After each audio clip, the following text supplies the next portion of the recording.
Hey, naona mmekuja kweli. Kwanza wacha nichukue nafasi hii, watu wa Mutwati, niwaambie asante sana kwa kura zenu. Nilikuja hapa tukakubaliana na nyinyi ya kwamba tupange mambo ya Kenya, na nyinyi mkawa watu wangwana, mkatupatia kura zenu, mkatuongezea maombi. Mimi nasimama kusema asante sana watu wa Mutwati. Sawa sawa. Na leo mimi nimefika hapa kwa sababu tulikubaliana vile vile ya kwamba tukimaliza uchaguzi kitendawili haitaanza, kazi ndio itaendelea. Si kweli? Na ndio tulifanya hivi. Kazi yetu ya kwanza, kwa sababu kilimo ni ya muhimu, kazi yetu ya kwanza ilikuwa ni kujua vile tunaweza kusaidia wakulima watuzalishie chakula, ndio tuweze kuondoa aibu ya njaa katika taifa letu la Kenya. Si kweli? Ndio mliona tuliteremusha gharama ya mbolea kutoka 7,000 mpaka shilingi 2,500.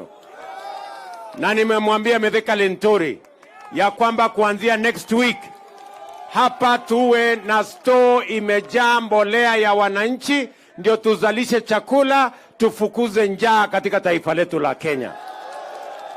Watu wa Meru, mimi nawashukuru sana. Nyinyi ni wakulima wazalendo, mumetusaidia kuzalisha chakula, na mimi nataka niwaambie tutasimama imara na nyinyi. Hata tumeongeza pesa pale kwa AFC. Tunataka mkulima aweze kukopa pesa kwa riba ya chini, azalishe chakula, tufukuze njaa katika taifa letu la Kenya. Mnasema tuendelee na hiyo barabara? Tuendelee na hiyo barabara? Na mimi nimekuja kuambia shukurani vile vile. Tulikubaliana ya kwamba tunataka watoto wetu wote wasome, na sababu hiyo ndio tumeweka pesa nyingi kwa masomo ya watoto wa Kenya. Mimi nikiongea na nyinyi saa hizi, mwaka uliopita tuliajiri walimu wapya 56,000 ambao wanatusaidia kusomesha watoto. Tunaelewana?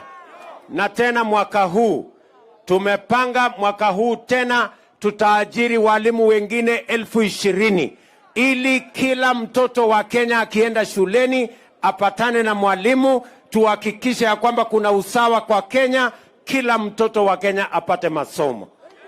Tunaelewana jameni? Si tunataka kila mtoto wa Kenya asome? Mwezi huu wa Januari, serikali ya Kenya tumetoa bilioni 60 ya kusomesha watoto wetu. Tumetoa bilioni 7.5 ya pesa ya JSS. Mimi nasikia kwamba kuna wengine wanafukuza watoto wa JSS atiendeni nyumbani, ati waende walete school fees. Mimi nataka nitangaze nikiwa hapa Mutwati, watoto wetu wote, tunaelewana? Watoto wetu wote wa primary school, wa JSS, serikali ya Kenya imetoa pesa. Kila mtoto mwenye ako nyumbani hajaenda shule wa JSS, kesho aende shuleni. Serikali imetoa pesa, hakuna haja ya kuzuia watoto kwenda shuleni. Sijui kama tumeelewana jameni. Tuko pamoja Mutwati?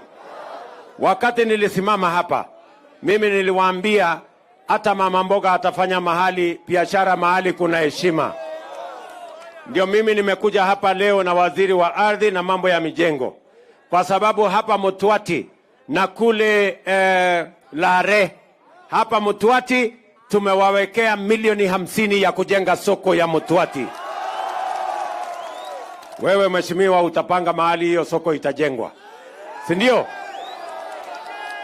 Huyo Taitumu apange mahali jengo soko itajengwa. Sasa next week watu yangu watakuja pale wapange, na huyu mjumbe wenu, ndio tupate soko, tujenge soko. Tumeelewana? Ya tatu, tumekubaliana vile vile, wananchi wengi bado stima haijafika nyumbani kwao. Si ni kweli? Tuko bado na shida ya giza. Sehemu nyingi bado stima haijafika. Mimi nimekuja hapa kuwatangazia watu wa hapa Mutwati kwamba serikali ya Kenya tumeweka bilioni 1.2 billion pesa ya stima ya Meru County, na tunataka tuhakikishe watu 20,000 wapya tuwaunganishe na stima, tuweke mwangaza, ndio tufukuze shetani. Nimesikia shetani anapenda mahali iko giza. Situwakishe stima, tuweke mataa, ndio shetani ahame. Ama mnasemaje mtuwati? Namna hiyo. So wewe bwana Taitumu mwalimu, panga mahali kuna giza, utuambie, tupeleke huko matransformer, tuongeze stima, ili Mtuwati na sehemu hii ya Igembe North iweze kupata mambo ya stima. Tumekubaliana jameni? Tumekubaliana? Vile vile, nataka vijana wa hapa Meru mnisikie. Sawa? Tatizo kubwa ya Kenya ni tatizo ya vijana wengi wamemaliza shule, wako na certificate, wako na diploma, wako na degree, lakini wako nyumbani kwa sababu hakuna kazi. Ni kweli ama si kweli? Si vijana wengi hawana kazi? Na ndio sababu hiyo tuko na mpango mara 3. Mpango yetu ya kwanza nimeanzisha jana hapa Meru. Mpango ya kwanza ya Meru ni mambo ya program ya housing. Hapa Meru tunajenga nyumba 10,000 na tunataka vijana 20,000 watakaofanya kazi hiyo ya manyumba. Vijana wa Mtuwati mko tayari? Ama nyinyi ni wale wa kuchagua jembe? Sisi tulikubaliana kazi ni kazi. Tunakubaliana kazi ni kazi. Pale kwa housing tunahitaji architect, tunahitaji quantity surveyor, tunahitaji engineer, tunahitaji mason, carpenter, plumber na wale wengine wote. Watu wa hapa mpaka mtu ya mkono anahitajika pale. Tuko pamoja? Pia tunahitaji watu wa kufanya makampuni ya simiti, tunahitaji watu wa kufanya makampuni ya chuma, tunahitaji wale watatuletea mawe na kokoto, na tunahitaji kila mtu. Tunapanga kuhakikisha kwamba vijana 1,300 watapata ajira kabla ya mwisho wa mwaka huu. Ndio tuhakikisha kwamba vijana wetu wako na ajira. Vijana wa hapa Mtuwati mko tayari? Mko tayari? Hebu nione wala wanasema wako tayari. Tumekubaliana vile vile, kwa sababu unajua kuna wengine wanatuletea kisirani ati wanataka tuendelee kuwa na hawa vijana wanahangaika barabarani na madukani. Mimi niwaulize, serikali ya Kenya ipange ajira ya hawa vijana ama tusipange? Si tupange vijana ya hawa wakuwe na kazi? Ama mnasemaje? Ati kuna watu wameenda kotini ya kwamba tusimamishe program ya housing. Mnataka isimame iendelee? Isimame iendelee? Sisi tumewaambia wale wako kotini, tunaheshimu mahakama na tutaenda kufanya appeal na tutatengeneza sheria ili mambo ya vijana wa Kenya, ajira ipatikane. Vijana mamilioni wanahangaika madukani vijijini kwa sababu wamemaliza shule lakini hakuna mpango ya vile watapata ajira. It is the first time in the Republic of Kenya that we have an administration that has a clear, demonstrable, practical plan on how to create job opportunities for the young people of Kenya, because we have millions of young people posing existential threat to our republic unless we do something about their employment. Vijana tumekubaliana jameni? Vijana tumekubaliana? Vile vile huyu Taitumu ni mtu mungwana. Huyu Taitumu na hawa wabunge wengine wengi hapa, tumeenda bungeni, tumebadilisha sheria. Mimi nimeweka sahihi sheria mpya ya CDF ambayo sasa itafanya huyu mjumbe wenu kujenga ICT hub. Mahali tutaweka kompyuta 200-300 kila ward, ili vijana wa hapa tuwapange na ajira ya mtandao ama digital jobs. Nyinyi vijana mko tayari? Huyu Taitumu ndani ya miezi 9 mimi nataka kurudi hapa nipate ICT hub 5 ya hapa Igembe North iko tayari. Nyinyi vijana mko tayari? Hapa kazi ya Taitumu ni kujenga ICT hub. Waziri Machogu na mimi tutalete internet na tutalete kompyuta. Tayari nimeongea na wa Marekani, nimeongea na watu wa Ulaya, nimeongea na watu wa Ujerumani, wamekubali kutupatia nafasi ya ajira 500,000 ya vijana wa Kenya. Ndio hawa vijana waende kwa ICT, tuwe na internet, tuwe na kompyuta, na tuko na walimu ya kuwafundisha ili wafanye kazi, wapweke pesa kwa mfuko na Kenya isonge mbele. Mimi nataka nikuulize wewe muungwana wa Mutwati. Tumejenga ICT pale. Tumeweka kompyuta, tumeweka internet. Kazi yako ni kufinya, ndio uweze kufinya kompyuta, ndio uweze kupata dola kwa mfuko. Ukishinda kufinya hiyo kompyuta utaniuliza maswali gani wewe? Mutashindwa kufinya kompyuta nyinyi?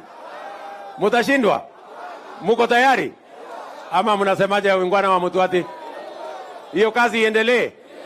Huyu muungwana ajenge na tulete internet hapa. Wale wanasema tutafanya hiyo kazi nione kwa mkono. Ala, sisi tulikubaliana kazi ni kazi. Na ndio sababu as a government we have a deliberate plan on how to transform our nation, and no amount of court cases is going to derail our plan to change Kenya, because the plan and the transformation of Kenya has been delayed for many years by vested interest and corruption and people who do not have a plan on how to take Kenya forward. Kwa hivyo tutashirikiana, tutapeleka Kenya mbele. Muko tayari watu wa Mutwati? Muko tayari? Huyu muungwana aliniambia mambo yenu ya maji vile vile. Aliniambia hapa tuko na maji, shida ya maji, na pia hapa mko na shida ya administration unit. Mimi nimekubali wewe mheshimiwa. Huyu mheshimiwa aliniuliza ya kwamba mnataka tuwajengee ofisi ya sub county hapa. Si namna hiyo? Hiyo ofisi nimekubali, nitaweka milioni 30 ya kujenga. Mwezi wa 6 hiyo kazi inakuja kuanza hapa. Ndio muweze kupata mahali ya kwenda kutafuta mambo yenu na tuhakikisha kwamba Kenya inasonga mbele. Vile vile amenieleza barabara ya Antobetwe kwenda Ngaya mpaka ifike mahali inaitwa Kinandubu. Ati inaitwa nini? Kinanduba. Hii Kinanduba maana yake ni nini? Ni jina tu. So hiyo Antobetwe kwenda mpaka Kinanduba ni kama kilomita ngapi wewe mheshimiwa? 20 peke yake hivi, 21. Wewe uko na hiyo network kujua 21? So hiyo barabara yenu pia nitaipangia na mimi nitarudi hapa kuja kuianzisha. Tumeelewana watu wa Mutwati? Unajua mwaka ujao nilikuta ile ofisi wale watu wa rege walirundikana na madeni. Sasa nimeenda nimepanga vile hiyo madeni tutalipa, na mimi nataka niwahakikishie hiyo madeni yote sasa tuko na mpango kamili ya kulipa, na ndio nimerudi hapa kupanga sasa kazi yenu. Ya barabara tupange, si namna hiyo? Ya stima tupange, si namna hiyo? Watoto wetu tuwasomeshe, tuzalishe chakula, tupange mambo ya maji, ndio Kenya iweze kusonga mbele. Na tupange ajira hawa vijana. Vijana mko tayari? Tupangane, ndio tusonge mbele. Ati unajua mimi nimeambia wale watu wametupeleka kotini. Ati mimi nimewauliza, hamutaki tufanye housing, hamutaki tufanye digital jobs, hamutaki export of labor. Mpango gani mko naye? Ati mpango ile wako naye ni maandamano. Sasa mimi nataka niwaulize, maandamano itapatia mtu kazi? Hiyo ni ujinga mingi sana. Ama ni ukumbavu? Ama ni yote mbili? Bure kabisa. Sijui kama tumeelewana Mutwati. Tuko pamoja? So munasema nirudi hapa nipange hiyo kazi, si ndio? Tuko pamoja? So hapa wacha kabla sijampatia huyu muungwana, niko napa na haya nitasikia vile mnasema. Wacha nimpatie ndugu yangu Rigathi Gachagua awasalimu.